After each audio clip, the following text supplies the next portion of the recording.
Welcome and thank you for joining us. Please introduce yourself and your position at ISR. My name is Nicola McGowan and I'm an English teacher in the secondary school.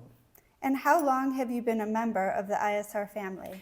This is my second year at ISR, so just a year and a bit. And what do you enjoy most about working at ISR and being part of an international school environment? Obviously, working with the students and with my colleagues, but a big thing for me was getting to be a part of teaching the IB, learning all about that programme. But really, it's getting to work with students and colleagues from a really sort of diverse range of backgrounds.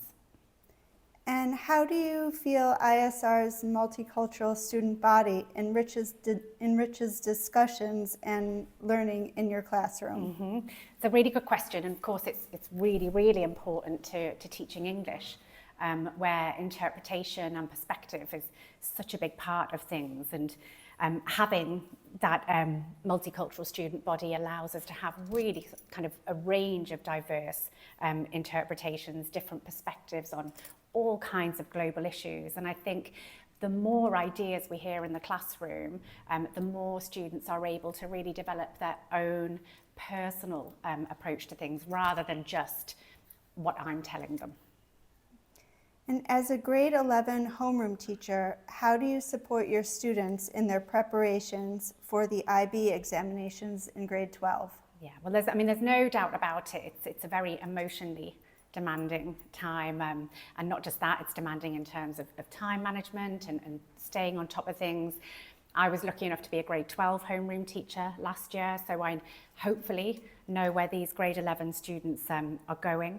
One thing I try to focus on is being consistent in terms of my presence, being there, but also being as positive as I possibly can be at all times.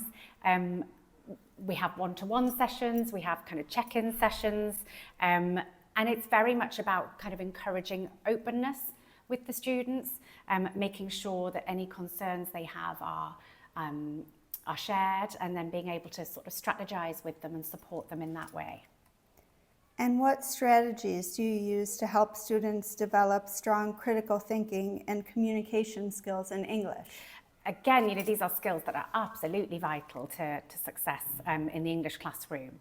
I think for me, it's a focus on really kind of high quality, purposeful talk, making sure that that's a really important strand of what the students are doing in English. I think very often we focus on writing, and of course that's a really important part of communication, but the higher quality our spoken language can be, the better quality our written language can be as well. And I'm really, really always keen to encourage the students to develop their own personal voice, whether that's spoken or written. So it's not always just about sounding fancy, it's about being clear and consistent in your communication. And how do you encourage grade 11 students to become more independent and confident as they prepare for their final school years? I think that the best way to do that is to know the students as well as possible. Not all strategies will work for all young people. So as a starting point, it's about knowing that. I think it's really important, and at ISR we're very good at this, is to let students struggle and to let them experience challenge, but to do so in a safe environment like the one we provide here, because that way they learn how to cope with those issues, how to deal with any difficulties. They learn those coping strategies that will prepare them not just for their final school years, but for beyond as well. And in your role as homeroom teacher, how do you collaborate with colleagues to ensure your students feel supported both academically and personally? Again, we're really lucky at ISR that we have such an excellent wellbeing department, and they provide that kind of really sort of professional expertise when it comes to student support. So they're such an important group to be collaborating with. I think it's about sort of transparency and kind of open communication with colleagues, and then that being passed on to the students as well. That clear communication really allows me then to be an advocate for them and to support them, as you say, both academically and personally. Reflecting on your journey as an educator and leader, what has been one of the most rewarding experiences at ISR so far?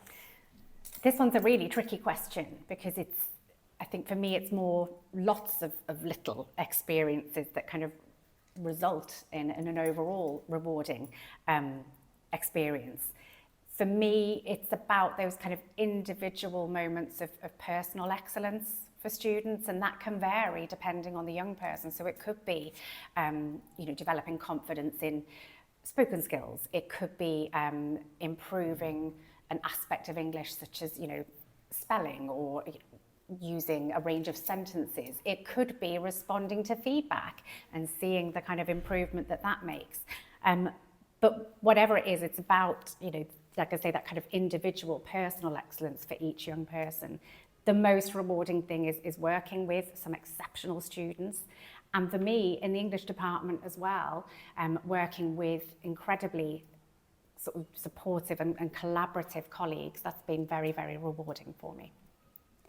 And finally, being part of such an international team, is there a place you've discovered or visited thanks to a colleague's recommendation, and what made that experience special? These are pretty much all food-based when it comes to recommendations. It's one of my favourite things about living here and experiencing the culture here. But it is really lovely when colleagues will sort of recommend places to go, things to eat, and then you can share your positive experience of that with them, because it's one of those things that really makes you feel part of the ISR community. Great. Thank you so much for being with us today. Thank you.